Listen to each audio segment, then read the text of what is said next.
elles sont mères, épouses, favorites ou pucelles et ont influencé le cours de l'histoire de France. Aliénor d'Aquitaine, Jeanne d'Arc, Madame de Pompadour, qui sont ces femmes qui ont marqué de leur sceau les grandes comme les petites affaires du royaume? Vous écoutez Henri IV et Marie de Médicis, première partie. La voici, la belle Marie, belle merveille d'Étrurie, qui fait confesser au soleil, quoique l'âge passé raconte, que du ciel, depuis qu'il y monte, ne vint jamais rien de pareil. Dans cette ode à la reine, sur sa bienvenue en France, le poète François Malherbe célèbre l'arrivée en l'an 1600 de la Florentine Marie de Médicis, seconde épouse du roi Henri IV. Mariée au premier Bourbon pour renflouer les caisses de l'État après les guerres de religion qui ont dévasté le royaume de France, celle que les mauvaises langues surnomment la grosse banquière demeure une reine honnie par l'histoire. Devenue régente en 1610, après l'assassinat d'Henri IV, durant la minorité de son fils Louis XIII, Marie de Médicis se laisse manipuler par ses ambitieux favoris italiens Concino Concini et la Galigaille, qui vont ternir pour des siècles sa réputation. Marie de Médicis est chassée du pouvoir en 1617 par son propre fils, qu'elle jugeait inapte à gouverner. Jean-François Beige, écrivain. C'est une reine en quête de légitimité et elle n'aura de cesse d'intriguer contre Louis XIII depuis son exil forcé au château de Blois. La reine-mère entreprend alors une guerre féroce contre Louis XIII, arpentant les champs de bataille dans la poudre et le sang, jusqu'à sa cuisante défaite au Pont de C en 1620, qui consacre une brève réconciliation entre la mère et le fils. Marie de Médicis revient en grâce et au Conseil royal par l'entremise de Richelieu.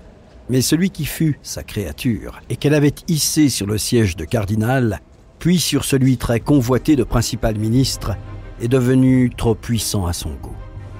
La journée des dupes, en 1630, voit l'éviction définitive de la reine-mère, assignée à résidence à Compiègne, avant de partir pour un ultime exil aux Pays-Bas espagnols. La reine déchue ne reverra jamais la France. Marie voit le jour en 1573 au sein de la richissime famille Médicis. Banquiers des rois et des papes, les Médicis ont érigé, grâce à leur fortune, une véritable dynastie qui règne sur Florence depuis 1434. Elle est originaire de Florence, comme son nom évidemment le laisse penser. Michel Carmona, historien. Elle est la fille d'un grand-duc de Toscane et sa mère se trouve être de la branche des Habsbourg. Sa mère, l'archiduchesse Jeanne d'Autriche, meurt en 1578, laissant l'éducation de ses enfants à son époux, François-Marie Ier de Médicis, le grand-duc de Toscane. Mais ce dernier profite de l'aubaine pour épouser sa sulfureuse maîtresse, Bianca Capello, et délaisse ses enfants.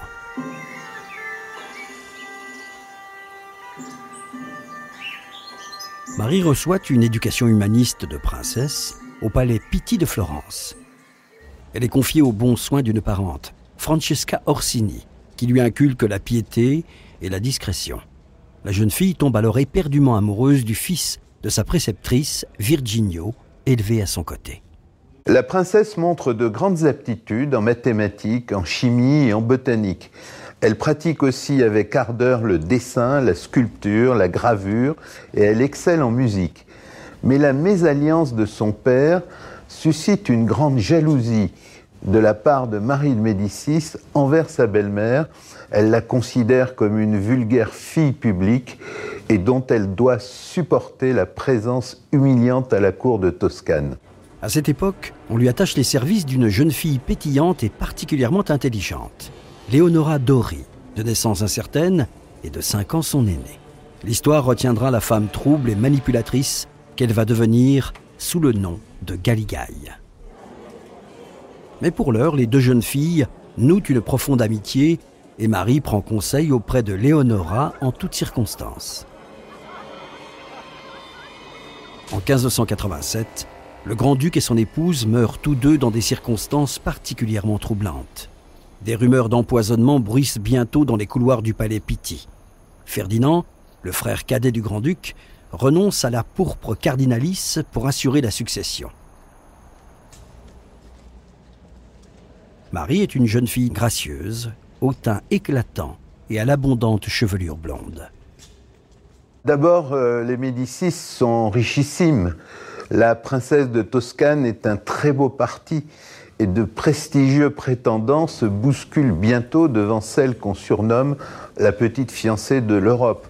On envisage une union avec le duc de Parme, Alexandre Farnèse, puis avec l'illustre duc de Bragance, héritier d'une ancienne famille régnante du Portugal. Mais ça ne plaît pas beaucoup, parce que le Portugal n'est qu'un petit royaume sous la coupe de l'Espagne. On envisage aussi un mariage avec l'archiduc Mathias, héritier de l'Empire, ce qui flatte beaucoup le nouveau grand-duc de Toscane, l'oncle de Marie. Et enfin, se dessine une union avec le puissant prince de Vaudémont. Les négociations prennent une tournure favorable quand, surprise, Marie de Médicis a l'audace de refuser la proposition de mariage. Influencée par une vague prédiction d'une religieuse de Sienne, nommée la Pacitea, qui lui avait révélé qu'elle serait reine, Marie s'obstine alors à refuser tout mariage autre que royal. Mais la princesse de Toscane va devoir attendre de nombreuses années avant que cette prédiction se réalise. À 27 ans, Marie de Médicis n'est toujours pas mariée.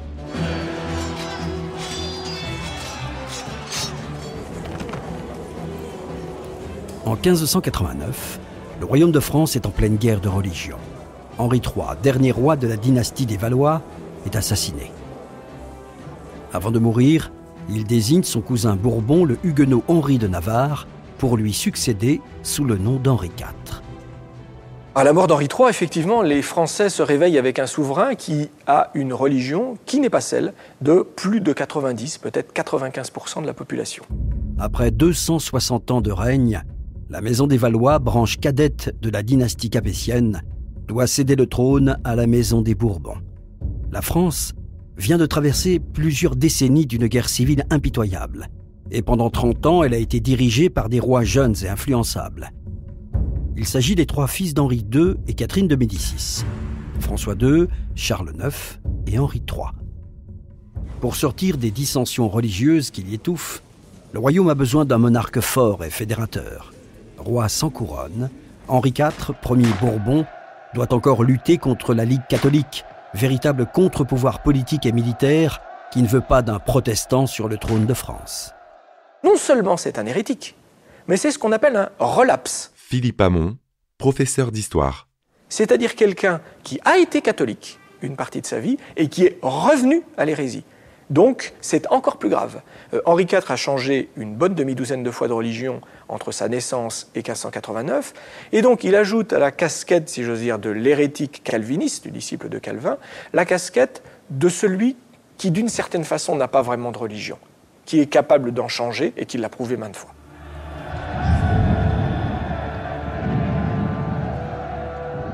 L'Espagne et Rome soutiennent la Ligue catholique dans sa guerre contre Henri IV. Ce dernier reçoit le soutien des ennemis de l'Espagne et des amis de la Réforme. Les calvinistes hollandais, les protestants d'Allemagne, les Anglais et les Vénitiens ne veulent pas laisser le pouvoir espagnol s'imposer en France.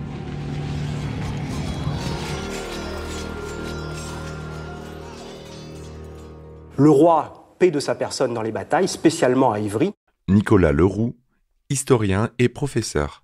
Et c'est un grand événement militaire qui va entraîner le ralliement d'une partie de soldats, d'une partie de grands seigneurs qui voient désormais un peu le vent tourner en faveur de ce roi pourtant protestant.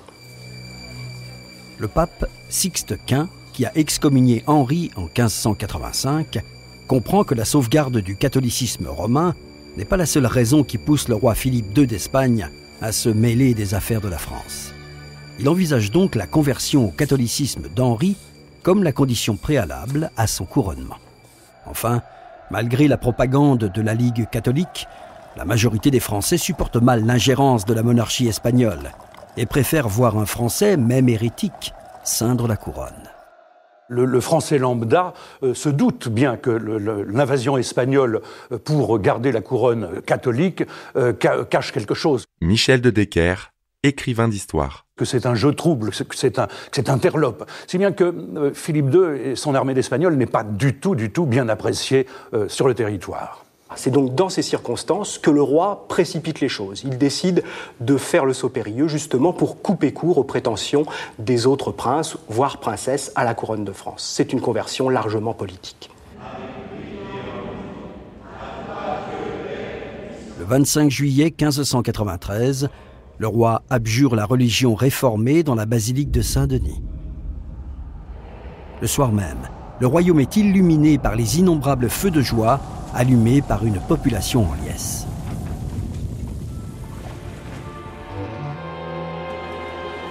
Paris et Reims sont encore aux mains de la Ligue.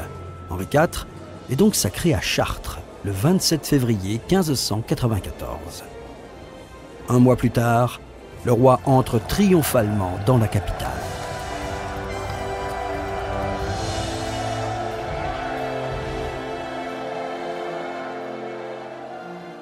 Henri IV est un roi soldat, mais ce n'est pas qu'un soldat, c'est un politique assez fin qui sait négocier, qui sait pardonner et qui sait passer des alliances avec ses anciens adversaires.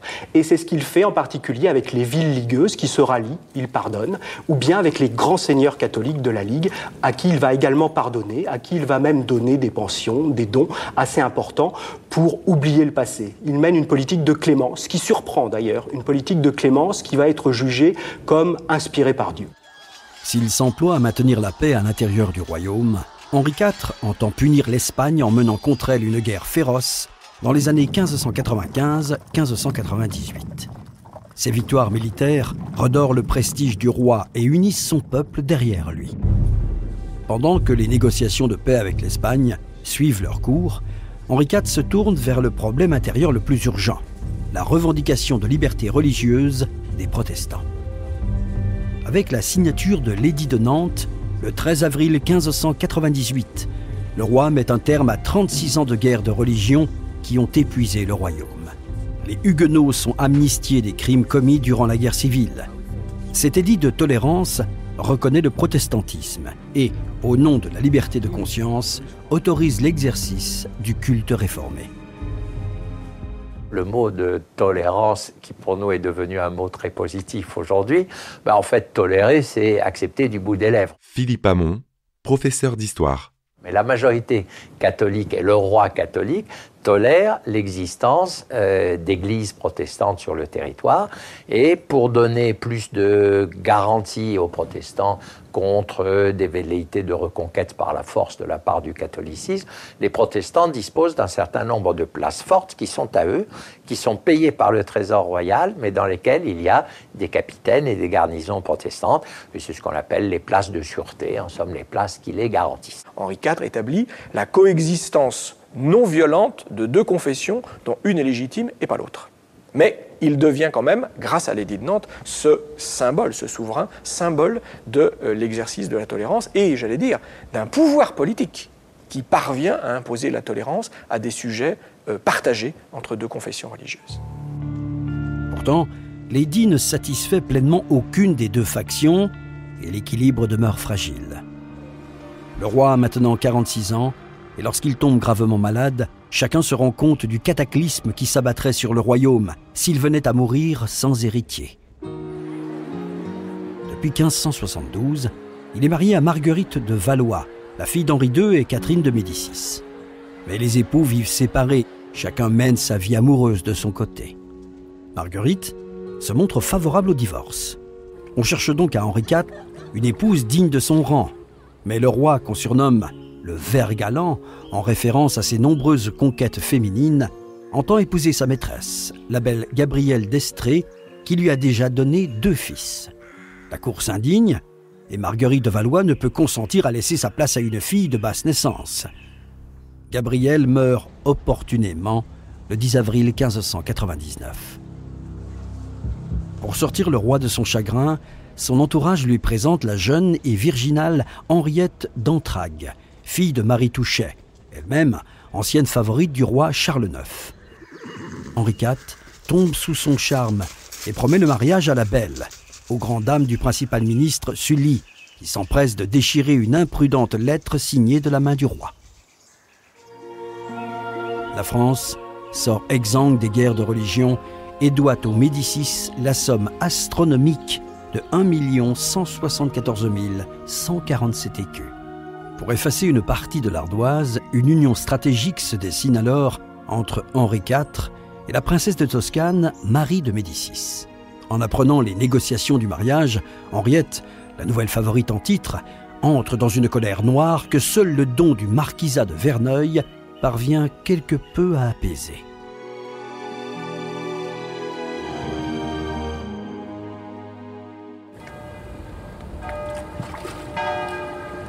Henri IV ne connaît pas encore sa future épouse et il ne possède qu'un portrait qui représente Marie de Médicis à l'âge de 17 ans.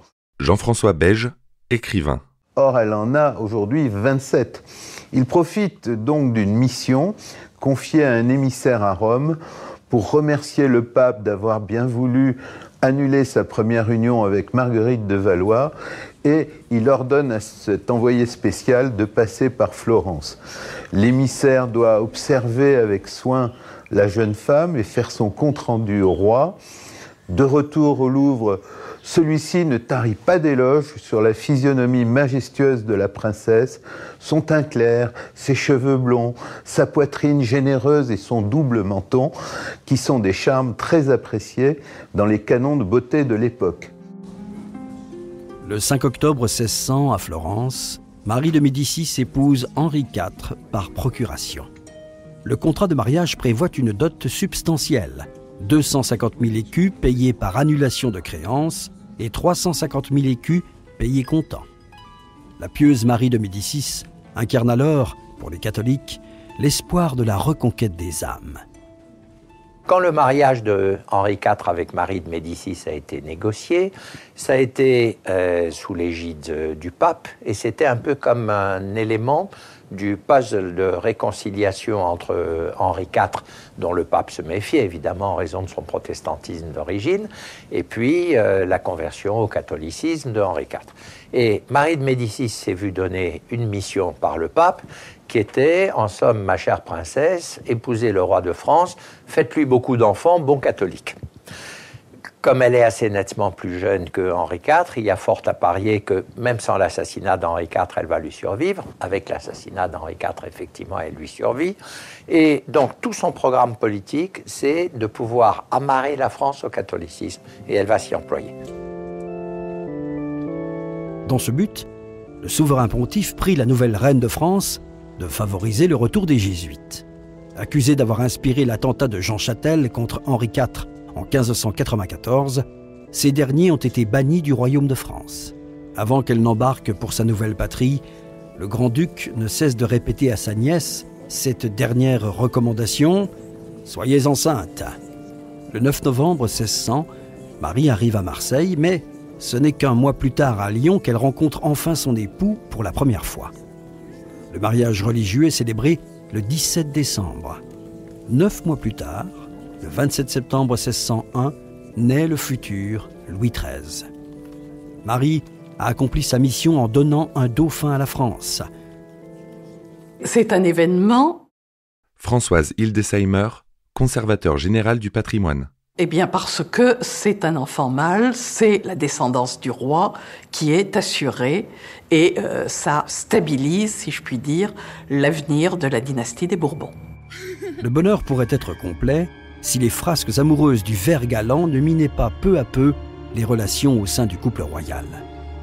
Alors évidemment, pour Marie de Médicis, qui est une femme assez austère, la vie n'est pas drôle tous les jours, parce que d'abord Henri IV continue d'avoir des maîtresses, et puis surtout, au vieux château de Saint-Germain, eh bien, il fait cohabiter tout le monde, tous les petits bâtards qu'il a eus avec Gabrielle d'Estrées, avec ses enfants légitimes. Tout le monde vit dans cette espèce de garderie. Louis XIII ne les supporte pas, le futur Louis XIII, qui est très austère et très guindé, ne supporte pas ses petits frères bâtards. Donc, et Marie de Médicis est très malheureuse dans ce cas de figure. Marie de Médicis poursuit la mission qui lui a été confiée par le pape, en convainquant Henri IV d'autoriser le retour des jésuites en France dès 1604. Henri IV se trouve à la tête d'un royaume martyrisé, dont la population a stagné, dont les ressources agricoles ont baissé. Le peuple est désabusé par toutes ces années de privation, par les pestes également qui l'ont marqué. Le roi doit reconstruire son royaume. Il va mener une politique fiscale intelligente, mais très ferme néanmoins. Mais il ne faut pas cacher que cette politique va provoquer un certain nombre de révoltes. Avec l'aide du duc de Sully, principal ministre et grand administrateur, Henri IV travaille à restaurer les finances et à réorganiser efficacement le royaume. Habituée à la fantaisie de la cour de Toscane, Marie de Médicis découvre la rigidité de la maison de la reine qui compte près de 500 serviteurs. C'est une petite société vouée à assurer la tradition du bon service et chaque charge revient à une famille qui sert la monarchie depuis des générations. On peut dire qu'il y a ainsi de véritables dynasties de serviteurs. C'est Antoinette de Pons qui est la première dame d'honneur de la reine et donc le grand chef d'orchestre de cette administration particulière. On prête d'ailleurs serment de fidélité entre ses mains, mais voilà, Marie de Médicis est arrivée avec sa suite italienne et elle entend bien imposer son amie d'enfance, Leonora Dori, la fameuse Galigai, comme dame d'Atour. Bref, on la marie à Concino Concini, un noble italien qui a aussi fait partie du voyage, et Marie de Médicis impose son amie à la cour. Dans sa lutte acharnée pour conquérir son trône, Henri IV a noué des alliances avec l'Angleterre en 1603 et avec les princes protestants allemands en 1610. Pour l'amour de sa nouvelle conquête, Charlotte de Montmorency, il envisage même d'entrer en guerre contre les Habsbourg.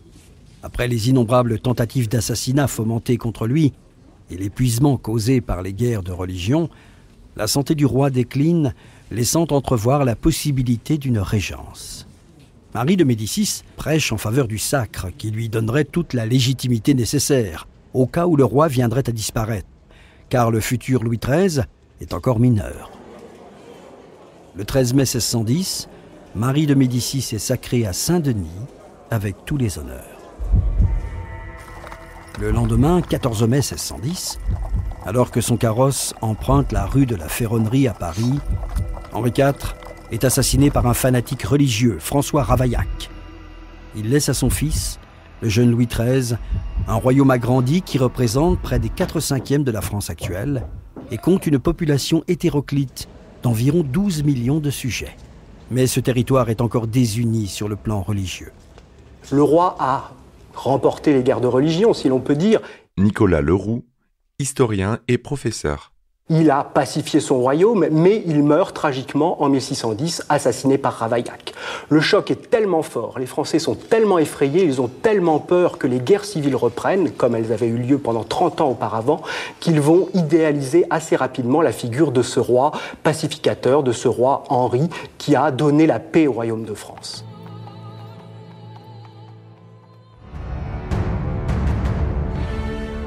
Vous venez d'écouter À l'ombre des monarques. Si vous avez aimé ce podcast, vous pouvez vous abonner sur votre plateforme de podcast préférée et suivre Initial Studio sur les réseaux sociaux. À l'ombre des monarques est un podcast coproduit par Initial Studio et Merapi, adapté de la série documentaire audiovisuelle Les Rois de France, produite par Merapi. Cet épisode a été écrit par Thierry Bruand et Dominique Mougenot. Il a été réalisé par Catherine Mignot. Production exécutive du podcast, Initial Studio. Production éditoriale, Sarah Koskiewicz et Mandy Lebourg, assistée de Sidonie Cotier. Montage, Johanna Lalonde, avec la voix de Morgane Perret.